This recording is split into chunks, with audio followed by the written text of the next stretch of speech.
President Biden's agenda in a tailspin in hopes of a comeback dwindling. Democrats like Congresswoman Alexandria Ocasio-Cortez are taking serious shots at moderates Joe Manchin and Kyrsten Sinema. Some of the attacks are getting pretty hairy. Listen. I don't believe she's really given a compelling case as to why she should be renominated as the Democratic nominee for United States Senate in Arizona. She has proven herself an obstacle to the right to vote in the United States. She is not an ally on civil rights. I think she's a That's what I have to say. The major reason we don't have a Build Back Better bill to address all of these problems is because Sinema and Manchin have played right into the conservative talking points. So while Democrats tear themselves apart, Dem strategist James Carville is telling his party, quote, "This is not a time to complain, it's a time to act. So let's talk about real things in real language to real people." All right, Harold, I'm going to come to you first because these are your people. Carville also said that he thinks Democrats are too emotional, and he said he thinks they're spending too much time and energy on down ballot races that they have no chance of winning. What do you think about that? So I think James has said a lot of things over the last few weeks that I tend to agree with, and this is another in the string of them. Politics is about solving people's problems, not advancing your own personal agenda, not advancing your own personal brand of politics. Now, if it all collides and you're helping people and you're doing those things, that's one thing. But it's a little bothersome and a little tiring to hear a progressive or a moderate talk about the other as if somehow or another they have a monopoly on being right. Politics, again, is about solving people's problems, Democrat or Republican alike. And if Democrats, whomever's in the majority, don't accomplish those things, they generally get voted out. Now, this is not something that just goes with Democrats. You see on the Republican side, Liz Cheney's trying to be kicked. They're trying to kick her out of the party in Washington and in her home state. And even Adam Kinzinger, the guy, they're trying to kick him out as well. And if you don't recognize these things as a party that's in power, you're going to lose power. So Democrats, if this is what we want, the power, but to all this internecine fighting here in the middle of a time in which our president is in the low 40s or high 30s, then we deserve to be defeated in November.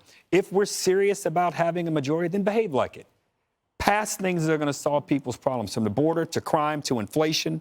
Pass things that people want to see you work on. If you pass things that people don't want to see you work on, then you're likely going to lose the majority. And that's the path we find ourselves on. I hope the president can rescue us from that. And I hope that Democrats in the House and the Senate, progressives and moderates alike, learn how to work together. I think the key in what you just said is pass something. Pass something, right? So, Judge, the president spent an inordinate amount of time and energy on Build Back Better. It is now stalled out. So much like Carville says Democrats are spending a lot of time on races they're not going to win, they're also doubling down on issues they know they're not going to win. Voting rights, right? How many times did Senator Manchin say he was not going to overturn the filibuster? Like 17 times a day, yet they still went down this path. Well, you know, Joe Biden came in saying that he was going to be the great uniter and that his years in the Senate would give him the ability to, cross the aisle and get legislation passed. And then they realized at the end of the first year, he's no good at getting any legislation passed. But what I think is really fascinating to me in this whole thing with the Democrats, and I agree with Harold to a certain extent. Yeah, there are some Republicans. I'm writing that down, Judge. Yeah, no, that certain Republicans like, Liz Cheney or Adam Kinzinger, they're not quite in the mainstream. But I've never heard people call the names that they're calling, the Democrats are calling each other. And, for AOC to come out with those names and all the other Democrats, to follow Sinema into a bathroom. I mean, these are tactics. Like, I'm waiting for Democrats to cancel each other out, because that's where they are. They're ready to cancel each other out, get big tech to cancel out Sinema and Manchin because they're so angry. And the progressives actually say the reason that Joe Biden isn't doing well is not because of us progressives. It's because he isn't progressive enough. If he'd move more left, he'd have the whole party behind him. I mean, everybody's a little wacky in this. Greg, what is hotter right now? The Democratic civil war between the progressives and the moderates, or the Republican civil war between the pro and anti-Trump people? I would say I'm the hotter of both. Why can't politics be like sports and have team trades? What if the Republicans traded Lynn Cheney and Adam Kinzinger for Sinema and Manchin? What a perfect trade that would be. We're okay. Right? What? We're okay. We'll take it. But you know what? Kidding. I'm kidding. The Democrats could save themselves a lot of trouble if they stopped being so obviously terrified of the woke. They're like a tribe that is too scared to move beyond the trees of their village because something bad might happen. Guess what? Nothing bad happens if you challenge the woke. I mean, you look at Joe Rogan is fine. Fox News is fine. Manchin and Sinema are fine. The modern McCarthyites fold when you challenge them. And you too, Democrats, you can win if you grow some stones and go face to face with the woke and regain your sensible space in this world.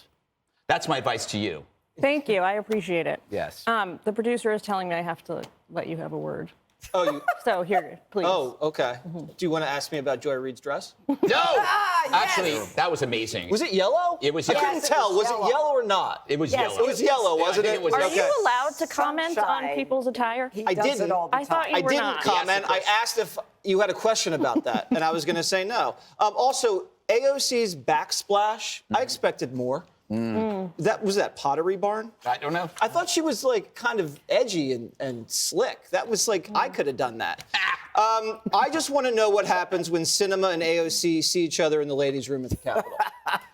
Do they pretend like nothing's happening? Who's your money on? Well, I'd take Sinema in a fight. She So looks would more I. athletic, but I want to know, do they pretend like it's cool, or does Sinema say, I heard what you said about me? Yeah. I mean, that's what I really care about, but all in all, it's trash talk.